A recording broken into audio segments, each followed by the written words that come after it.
It is possible that Portuguese Joe supplied Gassy Jack with dry goods from his brother in Massachusetts. There's some suggestion of that in the family archives. Nobody knows. He's definitely a contemporary of Gassy Jack. Let me tell you how Gassy Jack got here. Gassy Jack, nobody knows why it's called Gassy, because he gave great speeches or ate too many beans. He had a Globe Saloon in New Westminster. And about 1867, Gassy suffered from bad knees. He went up to Harrison Hot Springs for his bad knees and left his Globe Saloon in charge of someone. And it was July 4th. He came back, and July 4th was a bigger holiday here than Canada Day, than July 1st. British Columbia didn't join Confederation until 1871. So he came back, and the saloon had been emptied and no money. So he had one barrel of whiskey left, and there you go, as you can see, he's standing on his whiskey barrel, not in very good shape. A young 12-year-old wife, I think he was 44. Remember I told you that the Hastings sawmill, which provided, for example, to Australia and China, was run by a Methodist who didn't allow drinking.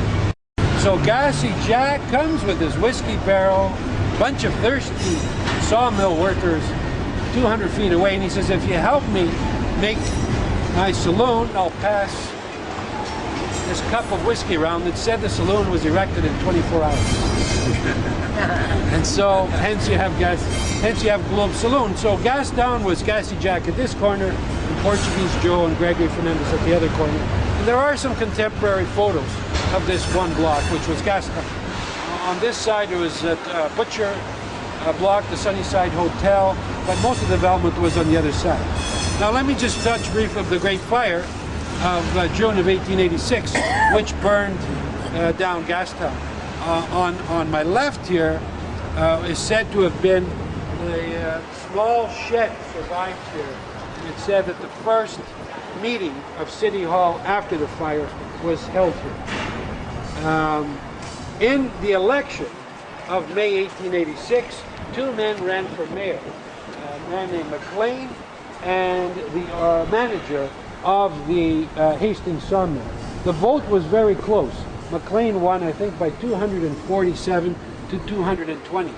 The manager of the sawmill made some comments, anti-Asian comments. They employed mostly Chinese workers and Aboriginal people, and the European population resented the Chinese population that was here. Kanakas, which are Hawaiian Aboriginals, were very severely discriminated, and there's very little history about the large Kanaka population that existed here. And so the population voted for McLean, and he became the first mayor of Vancouver. There were bad anti-Asiatic riots here in 1907, where the just east of here, Japantown and Chinatown was attacked by a mob of about 2,000 Europeans. Every window in Chinatown was broken. And our current drug laws stem from that time. Two main people in Gastown of Portuguese descent are Portuguese Joe Silvey, who operated the Hole in Wall, a contemporary of Gassy Jack. They have been a business partner of Gassy Jack,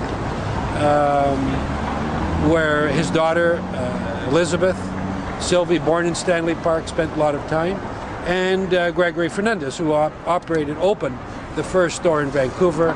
He's the first coffee roaster in BC, and they're kitty-cornered to each other. And they live, both Portuguese Joe and Gregory Fernandez, live in Brockton Point with Peter Smith, the founder of the whaling industry in BC. Although Peter Smith never actually lived in Gastown. By 1874, both Gregory Fernandez and Portuguese Joe are more or less finished with Gastown, and the Portuguese influence leaves. I don't know if Sonny wanted to add. You know, like Joe Gonsalves took over the store for maybe a year or something like that, and then they all moved up island where Madeira Park and all those names will crop up.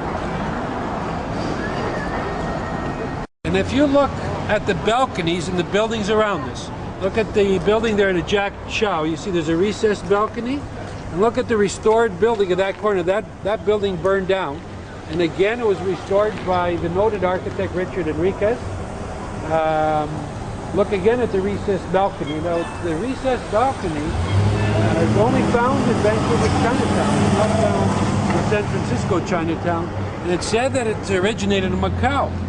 And there was a way for the Europeans, who were not used to the heat, to block out the great afternoon heat. Also in Chinatown, of course, even today, you can buy chicken with Portuguese sauce, and you can buy little yellow cupcakes that look like pastéis nata in Chinatown.